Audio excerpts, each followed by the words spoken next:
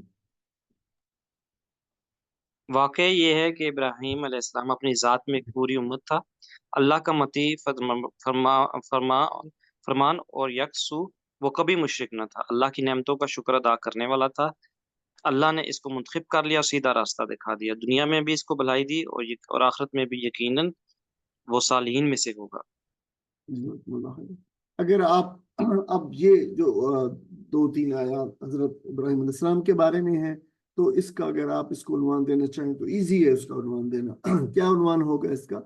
یعنی ابراہیم علیہ السلام کا ایک مقام بیان کیا گیا ہے، مقام بلند بیان کیا گیا ہے، اور حضرت ابراہیم علیہ السلام کی عزت و منزلت کو جو ہے وہاں پہ ذکر کیا گیا ہے، تو یہ اس کا ایک عنوان ہو سکتا ہے۔ ابراہیم علیہ السلام ایک اکیلے ایک امت کے برابر ان کو اللہ تعالیٰ نے قرار دیا ہے، اور اللہ تعالیٰ نے انہیں ایک مقام بلند اور منزلت پر فائز کیا تھا۔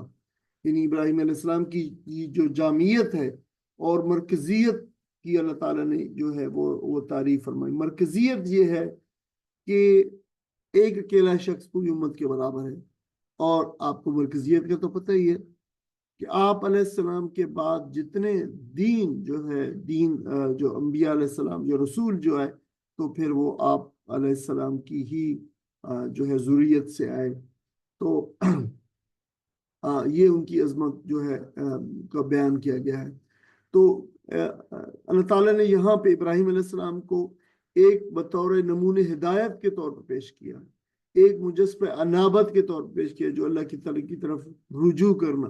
انابت کا مطلب رجوع کرنا، تو رجوع کرنے والے جو ہے وہ لوٹنا، اللہ کی طرف ہی لوٹنے والے تھے تمام معاملات کے اندر، زندگی کے اندر صبر و شکر کے پیکر کے طور پہ اللہ تعالیٰ نے انہیں جو ہے وہ جو انٹروڈیوس کروا ہے، مطیع اور فرما بردار اور عبادت گزار، اور انسانی فضائل و اقدار کا جتنے بھی کوئی مطلوبہ کردار ہو سکتے ہیں، تو اللہ تعالیٰ نے یہاں پہ ان کے اندر گنوائے ہیں کہ وہ جو ہے کس طریقے سے حضرت ابراہیم علیہ السلام تمام انسانوں کے لیے ایک نمونے کے طور پر تھے۔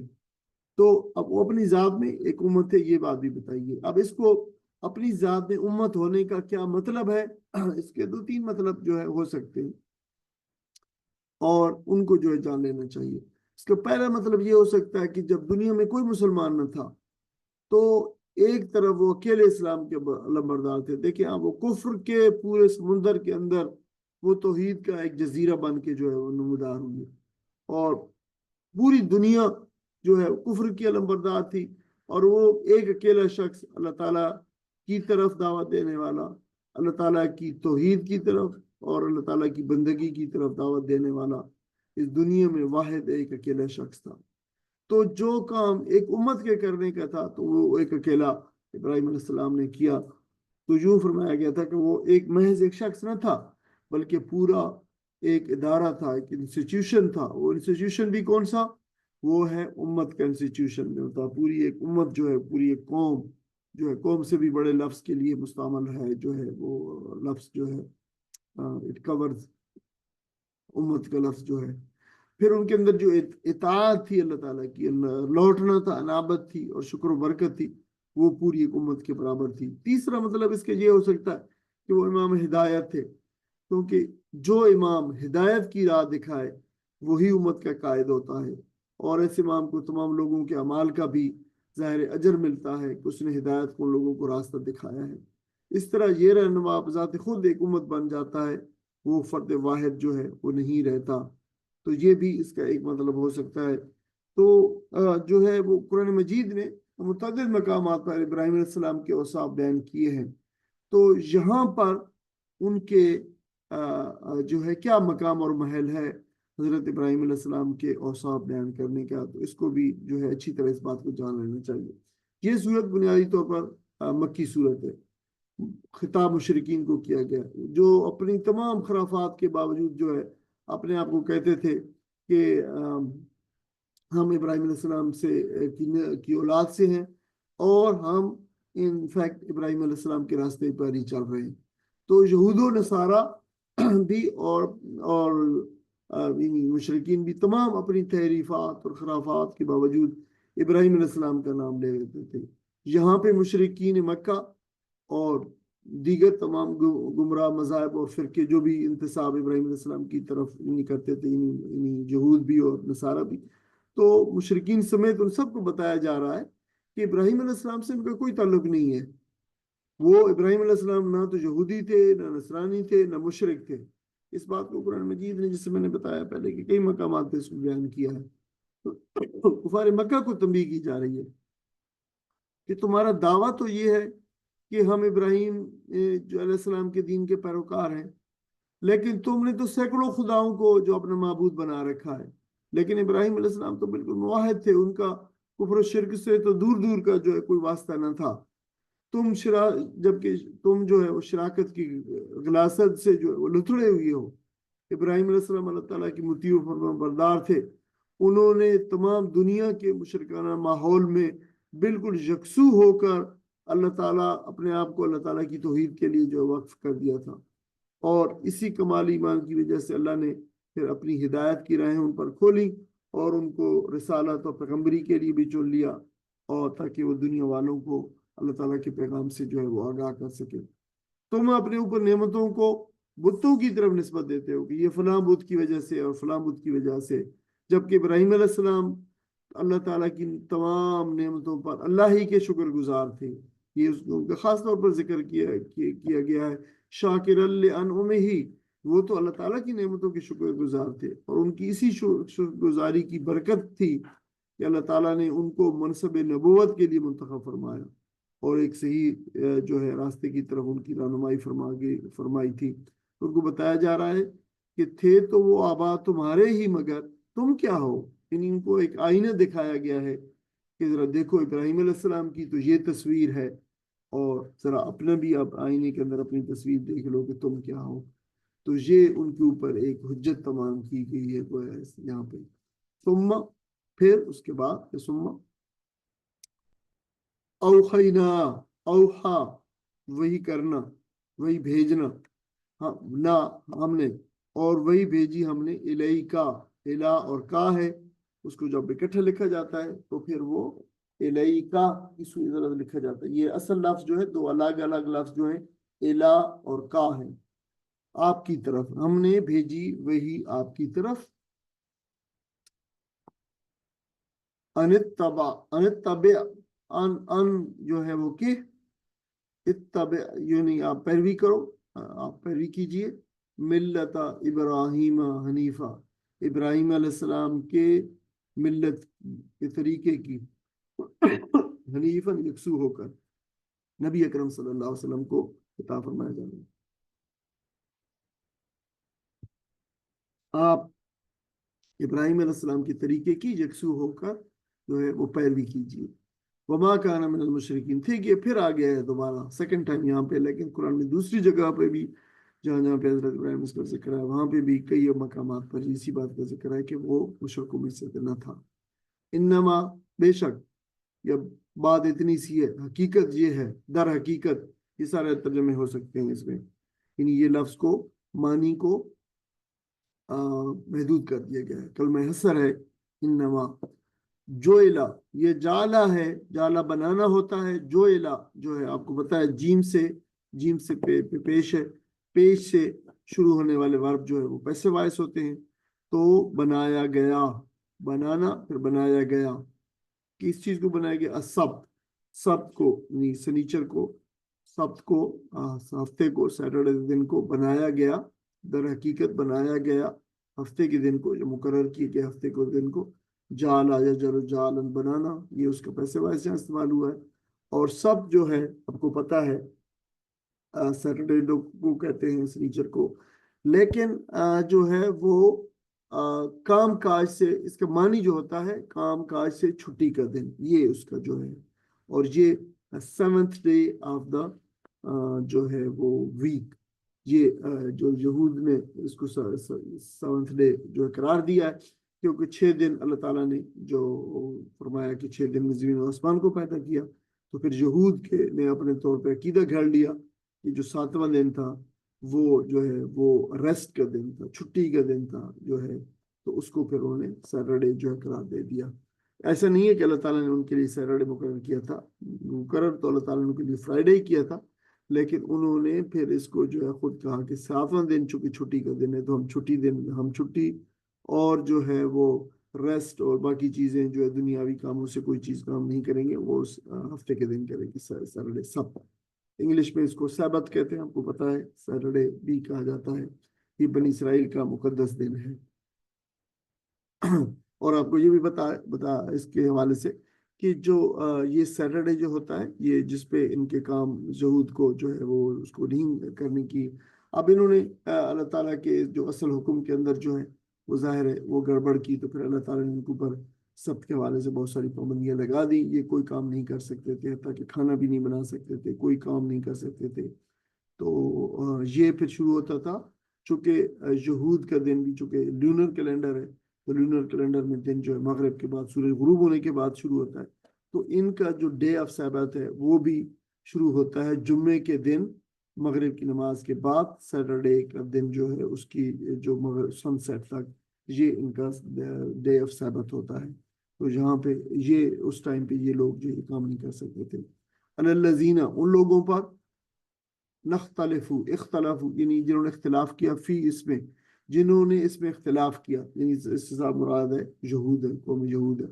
وَإِنَّ، اور بے شک، ربک، تیرا رب، لَيَحْكُمْ، لام زبر لا جو ہے حرف تاکید ہے، لام تاکید ہے، یقینی طور پر، ڈیفینیٹلی، فیصلہ آگے حکم فیصلہ کرنا، یقینی طور پر تیرا رب جو ہے وہ فیصلہ کرے گا، بینہم، ان کے درمیان، بین درمیان، یہ وہی بینہ ہے جو اردو میں ہم جس سے بین الاقوامی، اقوام کے درمیان، ٹھیک ہے، وہی یہاں پہ وہی ترجمہ ہوتا ہے، اردو میں بھی وہی لفظ ہے، عربی میں بھی وہی ہے، بین میں ترجمہ، ان کے درمیان، یوم القیامہ، قیامت کے روز، قیامت کے روز یقینی طور پر اللہ تعالیٰ ان کے درمیان فیصلہ کر دے گا، فیما اس میں، ٹھیک ہے، اس میں فیصلہ کر دے گا، کانو تھے، فی ہے جس میں، یختلفون وہ اختلاف کرتے، جن چیزوں میں وہ اختلاف کرتے تھے ان میں اللہ تعالیٰ ان کا فیصلہ کر دے گا، ان کی باتوں وہ کرتے تھے۔ ان آیات کے ترجمہ کو ساتھ ہی پڑھ دیں۔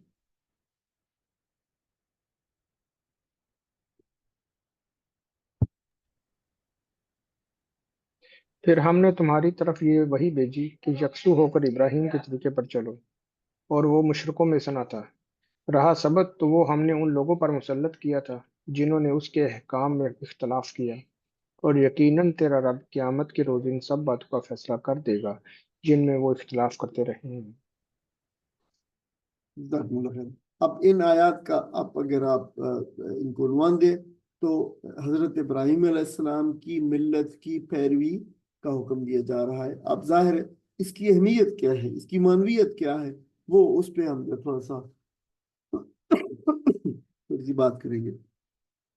دیکھیں، یہ حضرت ابراہیم علیہ السلام کا سب سے بڑا اعزاز اسے آپ کہہ سکتے ہیں کہ اللہ تعالیٰ نے نبی کریم صلی اللہ علیہ وسلم کو، آپ صلی اللہ علیہ وسلم، آپ علیہ السلام یعنی ابراہیم علیہ السلام کی ملت کے اتباع کا حکم دیا ہے۔ دیکھیں کہ حضرت نبی کریم صلی اللہ علیہ وسلم کا جو مقام ہے انبیاء علیہ السلام کے اور رسولوں کے درمیان وہ بالکل مسلمہ ہے۔ تو دیکھیں پھر اس اتباع سے پھر کیا مراد ہے؟ اس اتباع سے یہ مراد ہے کہ آپ صلی اللہ علیہ وسلم کا لایا ہوا دین جو ہے اصول و عقائد کے مطابق ابراہیم علیہ السلام کے دین کے بالکل جیسا ہے، اس کے ساتھ متفق ہے، دونوں کے بنیادی اصول جو ہے وہ ایک ہی ہے۔ لیکن اس کا یہ مطلب نہیں ہے کہ آپ صلی اللہ علیہ وسلم پورے دین اور پھر دین کی جو جزیات ہیں جو شریعت کہلاتی ہیں ان میں ابراہیم علیہ السلام کے جو ہے اس کی پیروکاری کا جو ہے حکم دیا گیا ہے، یا آپ اس میں ان جزیات میں ابراہیم علیہ السلام کے دین کے جو پیروکار تھے۔ اللہ تعالیٰ کی فرمانبرداری اور غیر اللہ سے جو لا تعلقی ہے کہ جو اعلیٰ معیار حضرت ابراہیم علیہ السلام نے، بہت ہی اونچا معیار اسلام نے قائم کیا تھا، اس کو آگے بڑھانے کے لیے، اگر اس کو آگے بڑھانا تھا اور جیسے اللہ تعالیٰ کی منشا تھی کہ اس کام کو آگے بڑھایا جائے، تو اس کے لیے پھر آپ صلی اللہ علیہ وسلم کی ذات مبارک اور آپ کی عظیم امت کی ضرورت تھی کہ ابراہیم علیہ السلام کا یہ مشن، اس مشن کو یہ جو ہے نا وہ آگے بڑھائیں۔ تو یہ وہ کنیکشن ہے ابراہیم علیہ السلام کا نبی اکرم صلی اللہ علیہ وسلم کے ساتھ اور اس امت کے ساتھ، اور ہمارا یہ کنیکشن ہے ابراہیم علیہ السلام کی جو اتباع کرنے کا جو حکم دیا گیا اس کے ساتھ. تو اس بات کو اچھی طرح جو ہے وہ جان لینا چاہیے.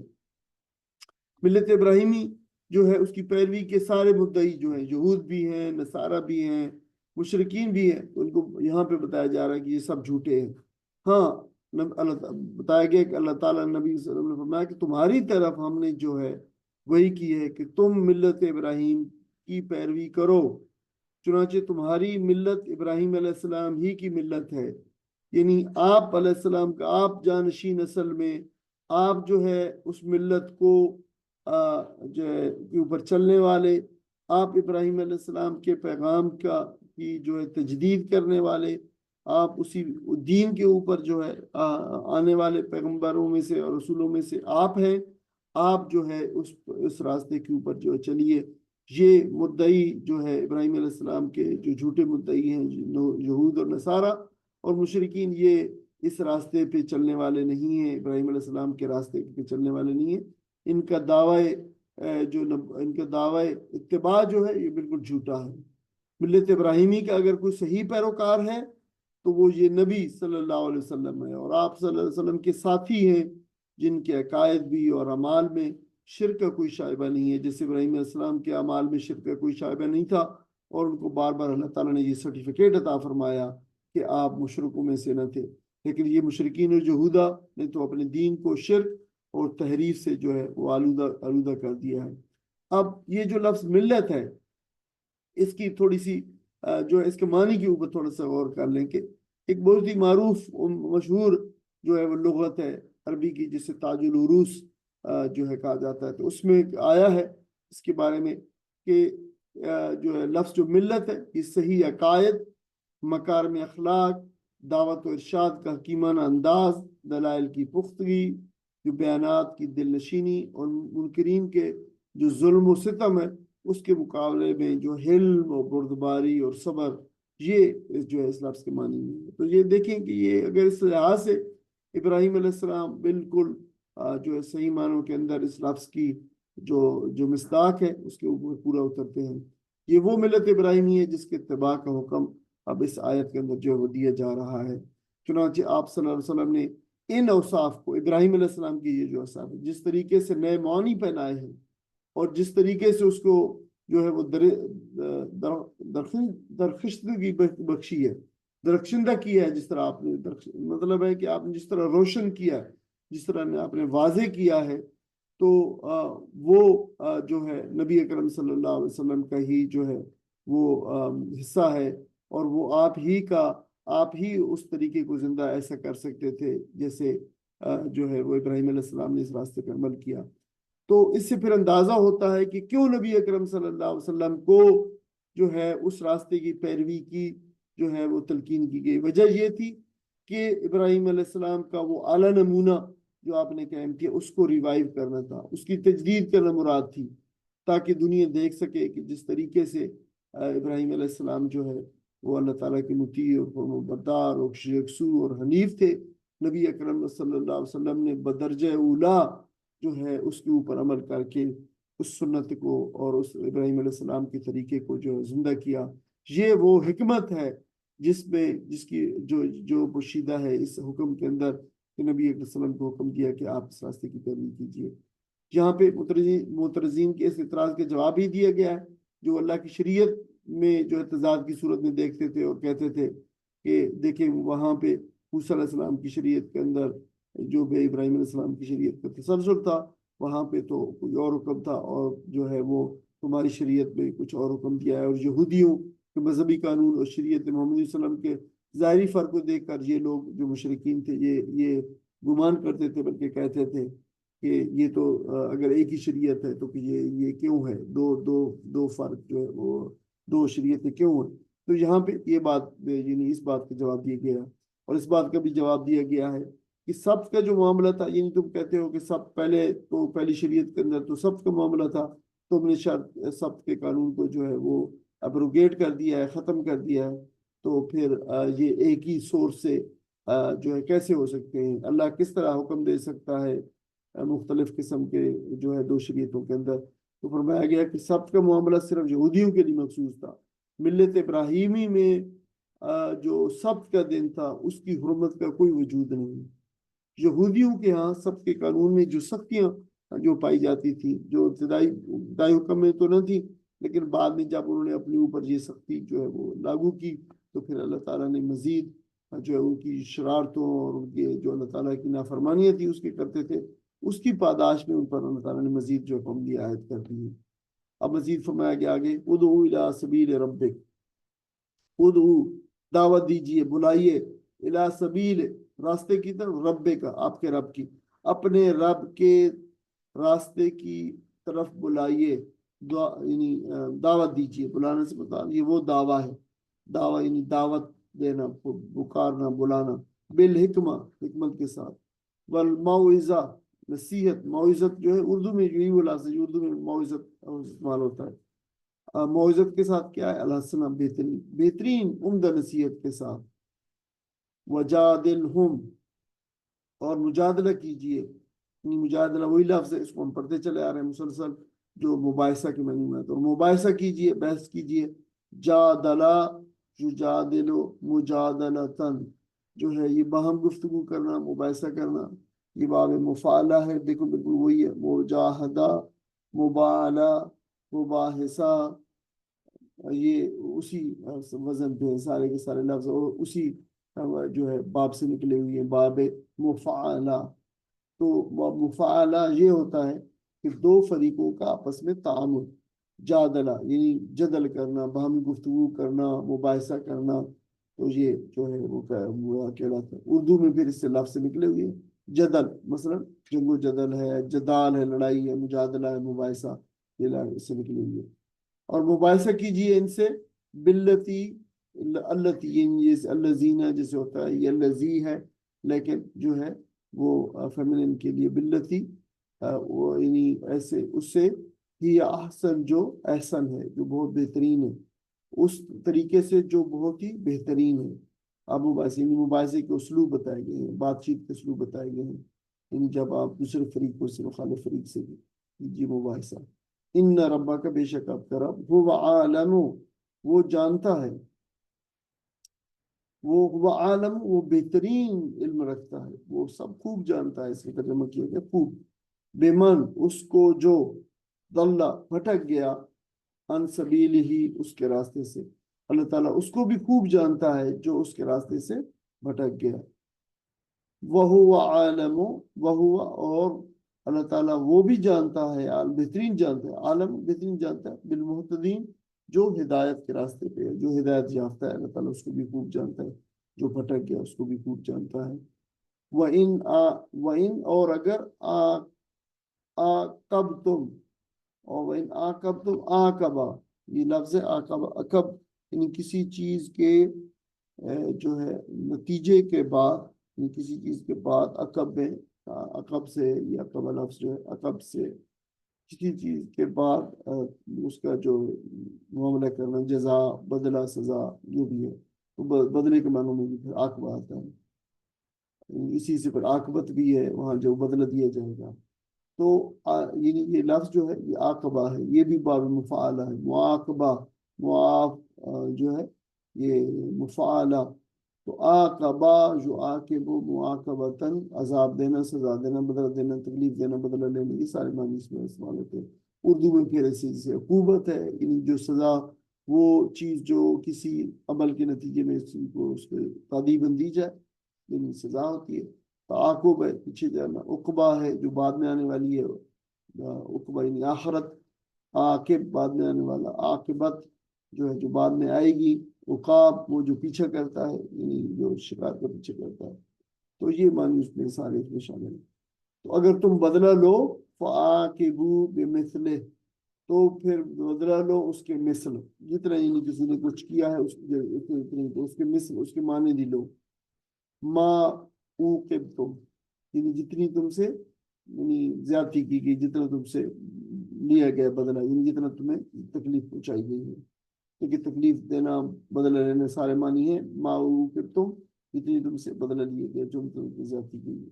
وَلَئِن دیکھیں یہ جو ہے والا ان تین الفاظ ہیں، واو اور ہے، اور کے معنی کے اندر لام زبر لا جو ہے حرف تاکید ہے، لام تاکید ہے، اور آگے ہے حمزہ زیر نون ان، ٹھیک ہے۔ حمزے کو کرسی پہ لکھا گیا، کرسی کے نیچے لکھا گیا ہے، اس کو الف کی صورت بھی لکھا جا سکتا ہے اگر کے معنی میں والا ان، اور اگر تم صبر کرو۔ اب اس کو دیکھیں، یہ لام زبر لا اور ان کو اگر اکٹھا لکھا جائے تو لائن اس طریقے سے لکھا جاتا ہے جیسے یہاں پہ کرسی کے ساتھ لکھا گیا ہے۔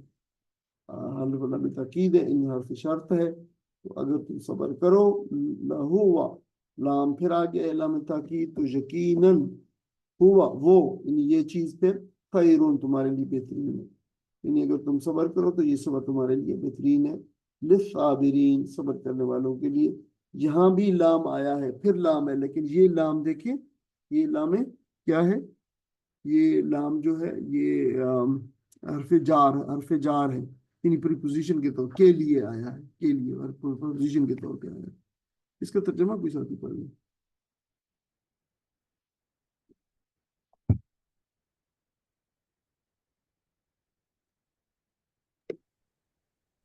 اے نبی صلی اللہ علیہ وسلم، اپنے رب کے راستے کی طرف دعوت دو حکمت اور عمدہ نصیحت کے ساتھ، اور لوگوں سے مباحثہ کرو ایسے طریقے پر جو بہترین ہو۔ تمہارا رب ہی زیادہ بہتر جانتا ہے کہ کون اس کی راہ سے بھٹکا ہوا ہے اور کون راہ راست پر ہے۔ اور اگر تم لوگ بدلہ لو تو بس اسی قدر لے لو جس قدر تم پر زیادتی کی گئی ہو، لیکن اگر تم صبر کرو تو یقیناً یہ صبر کرنے والوں ہی کے حق میں بہتر ہے۔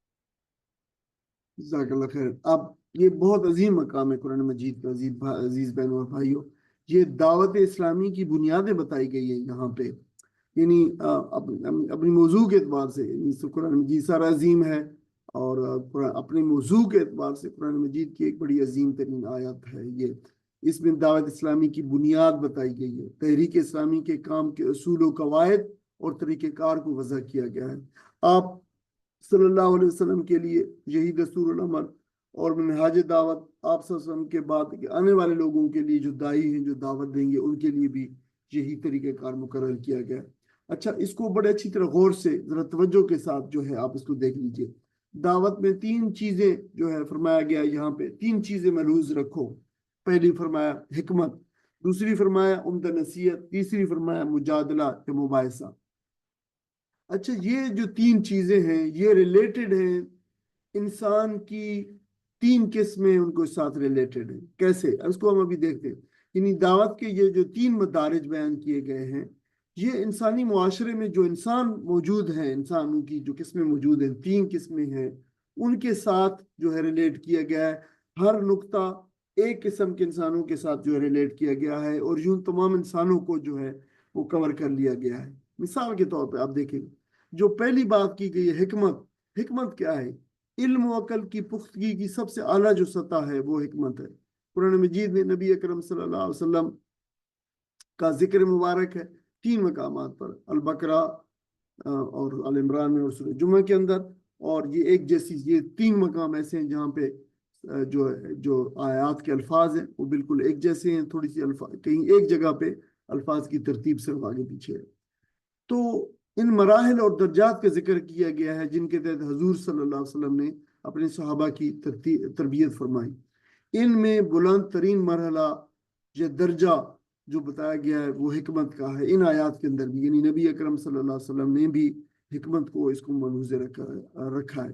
حکمت کے سبب جو ہے انسان سوچ میں اور علم میں پختگی آتی ہے، گفتگو میں جامعیت پیدا ہوتی ہے، انسان کی جو انالیٹیکل پاور ہے، تجزیاتی قوت ہے، اہلیت ہے، وہ بہتر ہوتی ہے، اور اس طرح وہ کسی سے بات کرتے ہوئے، کسی کو دین کی دعوت دیتی ہوئے، کسی بھی صورتحال کا، معروضی صورتحال کا آبجیکٹو انالیسس جو ہے وہ کر لیتا ہے، مخاطب کے ذہنی رجحان کو پڑھ لیتا ہے، ترجیحات کا درست تجزیہ کرنے کے بعد پھر اپنی گفتگو کے نکات جو ہیں اور دلائل کو ترتیب کے ساتھ جو ہے وہ بیان کرتا ہے اور پیش کرتا ہے، جس سے اس کی بات جو ہے وہ بالکل واضح ہو جاتی ہے۔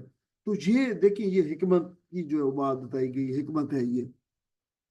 اب یہ حکمت یہ ہے کہ یہ بے وقوفوں کی طرح اندھا تبلیغ نہ کی جائے، بلکہ دانائی کے ساتھ مخاطب کی جو ذہنیت ہے اور اس کی ذہنی استعداد ہے اس کو اور حالات کو سمجھ کر جو ہے موقع محل کے مطابق جو ہے وہ بات کی جائے، ایک ہی لاٹھی سے سب کو نہ ہانکا جائے۔ جس شخص جو گروہ سے پیش آئے پہلے اس کے مرض کی تشخیص کی جائے کہ یہ گروہ کس قسم کے ان کے عقائد ہیں، کس قسم کے ان کے پرابلمز ہیں، مسائل ہیں، پھر انہیں ایسے دلائل سے ان کا علاج کیا جائے جو ان کی دل کی دماغ اور گہرائیوں سے اس مرض کی جڑ کو نکال سکے۔ یعنی حکمت جو ہے دعوت و تبلیغ کا پہلا درجہ ہے، جس کا حق ادا کرنے کے لیے جو داعی ہے اس کو صاحب حکمت ہونا بہت ضروری ہے۔ یہ میں بات بتائی ہے قرآن مجید میں۔ اچھا، اب وہ بات اب اہم بات ہے، اس کا اطلاق کہاں پہ ہوتا ہے؟ اچھا، یہ جو اس کا اطلاق جو ہے معاشرے میں یعنی کن افراد پہ ہوتا ہے؟ دیکھیے، کسی معاشرے کی بلند ترین جو سطح ہے معاشرے کی، اس کے اطلاق وہاں پہ ہوتا ہے۔ اور بلند ترین سطح کون سی ہے کسی معاشرے کی؟ کسی معاشرے کا دانشور طبقہ، جسے انٹیلیجنشیا کہا جاتا ہے، جو انٹلیکچوئلز ہیں، جو اکیڈیمکس ہیں، جو لٹریٹر ہیں، یہ وہ لوگ ہوتے ہیں، یہ ذہین اقلیت انٹلیکچوئل مینارٹی ہوتی ہے۔ یہ انٹلیکچوئلز ہوتے ہیں لیکن یہ مینارٹی ہوتے ہیں۔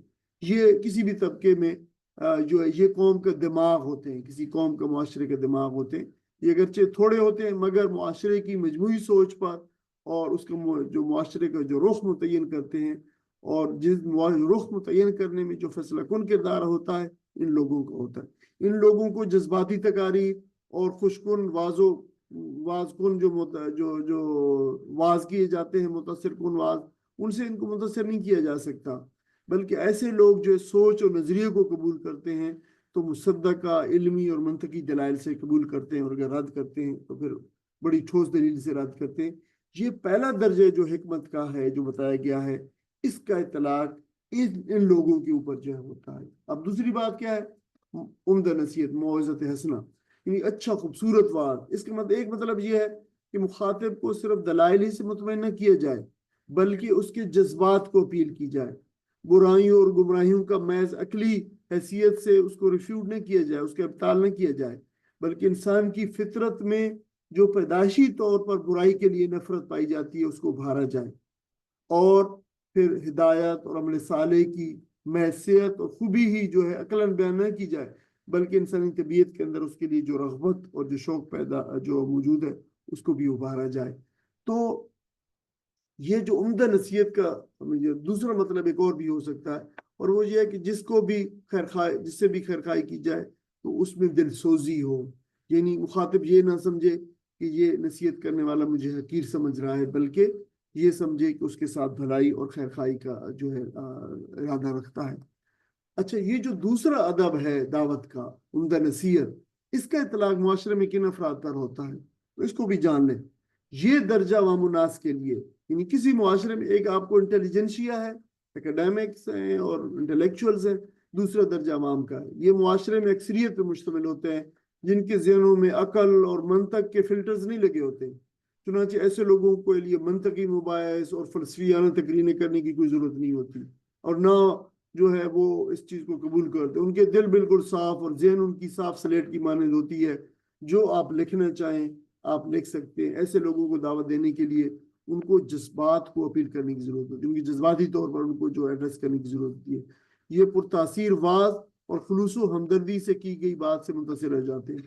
یہ مثبت پہلو بھی ہے عوام کا، اور منفی پہلو بھی ہے کہ اگر کوئی شخص بڑا دھوکے باز قسم کا اور جیل ساز قسم کا اور لچھے دار تقریریں کرنے والا اگر کوئی مل جائے تو یہ عوام کل انعام جو ہے ان کے پیچھے چل پڑتی ہے۔ لیکن اسی چیز کو اگر اچھی عمدہ نصیحت اور بہترین حکمت کے ساتھ جو ہے وہ ڈیل کیا جائے تو اس کو اچھے مثبت انداز میں بھی اس کو جو ہے وہ بدلا جا سکتا ہے اور پیش کیا جا سکتا ہے۔ یہ جو لوگ ہوتے ہیں یہ جو ہے اگر آپ ان کو صحیح جو پرسوزی کے ساتھ اور جذبات کے ساتھ اور حکمت کے ساتھ ان کو آپ دعوت دیں گے تو پھر یہ جو ہے آپ کے دل سے جو بات نکلے گی تو ان کے دل پہ جا کے لگے گی، جیسے کہا جاتا ہے کہ از دل خیزت بر دل ریزت، جو دل سے نکلتی ہے چیز وہ دل کے اوپر جا کے دل کو لگتی ہے، تو یہ لوگ پھر ان کو اتر جاتی ہے۔ یہ اس کا اطلاق ان پہ کیا گیا۔ تیسرا جو بات بتائی گئی مجادلہ ہے۔ مجادلہ کیا ہے؟ یہ مباحثہ ہے، مکالمہ ہے، اس کی اور مناظرہ ہے، یہ بھی ہوئی ہے۔ یہ اس کی نوعیت کہاں پہ آتی ہے؟ تو اس کی میں جو دیکھیں معاشرے میں کچھ لوگ ایسے ہوتے ہیں جو ان کو خاموش کرانا، چپ کرانا جو ہے وہ ہر آدمی کا کام نہیں ہوتا. بعض ان میں سے ایسے ہوتے ہیں کہ وہ خاص طور پر دعوت حق کو جو ہے راستے سے بھٹکانے کے لیے خاص طور پر ٹرینڈ ہو کے آتے ہیں. جو ہے وہ الحاد کے راستے کے اوپر جو ہے وہ الحاد کے ٹرینڈ کیے ہوتے ہیں، اور دیگر مذاہب ہیں اور وہ ان ٹرینڈ کر کے ہوتے ہیں تاکہ دین حق سے لوگوں کو بردگشتہ کر سکیں. تو اس کے لیے پھر جو ہے جو بیسی پہ اس طریقے سے اور مکالمے کی صورت کے اندر اتر آیا ہو، تو پھر جو ہے یہ مجادلہ یا اس کو ہم مناظرہ کہتے ہیں، جو ہے قرآن مجید نے اس کو مجادلہ کہا ہے. تو یہ ان لوگوں کے لیے یہ جو کہا گیا ہے. آپ کو پتا ہے کہ جو انٹرفیتھ جو مناظرے ہوتے ہیں یہ اس کے اندر یہ بھی چیز شامل ہے.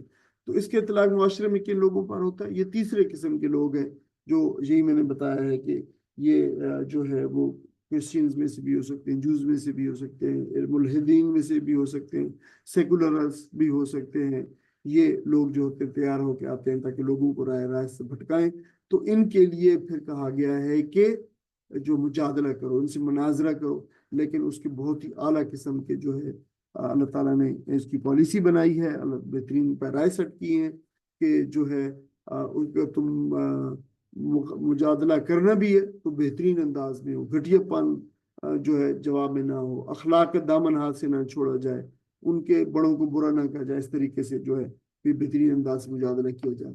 تو دیکھیں اس جو آیت ہے اس کے اندر دعوت کے آداب بتائے گئے، اللہ تعالیٰ کے راستے کی طرف ہو، حکمت کے ساتھ ہو، اچھی نصیحت کے ساتھ ہو، مباحثے کے بہترین اسلوب کے ساتھ ہو، دعوت حدود کے اندر اگر شر کا بھی جواب دیا جا سکتا ہے، دعوت میں صبر و استقامت ہو، مکر اور کی سازشیں ہو رہی ہیں تو اسے دارزدہ ہونے کی ضرورت نہیں ہے.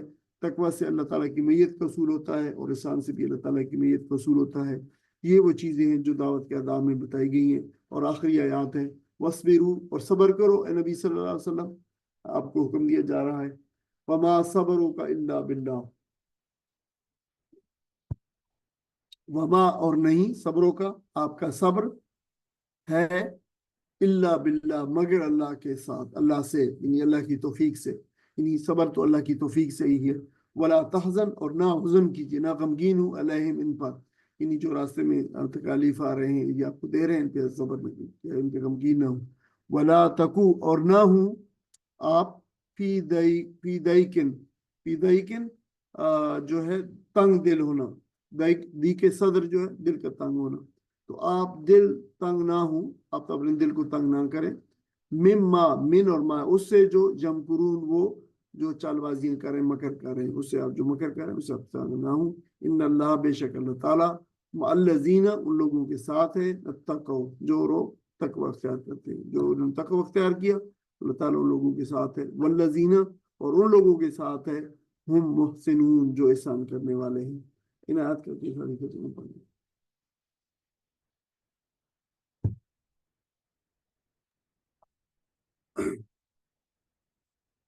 اے محمد صلی اللہ علیہ وسلم، صبر سے کام صبر سے کام کیے جاؤ، اور تمہارا یہ صبر اللہ ہی کی توفیق سے ہے. ان لوگوں کی حرکات پر رنج نہ کرو، اور نہ ہی ان کی چال بازیوں پر دل تنگ ہو. اللہ ان لوگوں کے ساتھ ہے جو تقوی سے کام لیتے ہیں اور احسان پر عمل کرتے ہیں. اللہ ان لوگوں کے ساتھ ہے جو تقوی سے کام لیتے ہیں اور احسان پر عمل کرتے ہیں. یہ شاید ڈبلنگ ہوئی ہے آخر میں.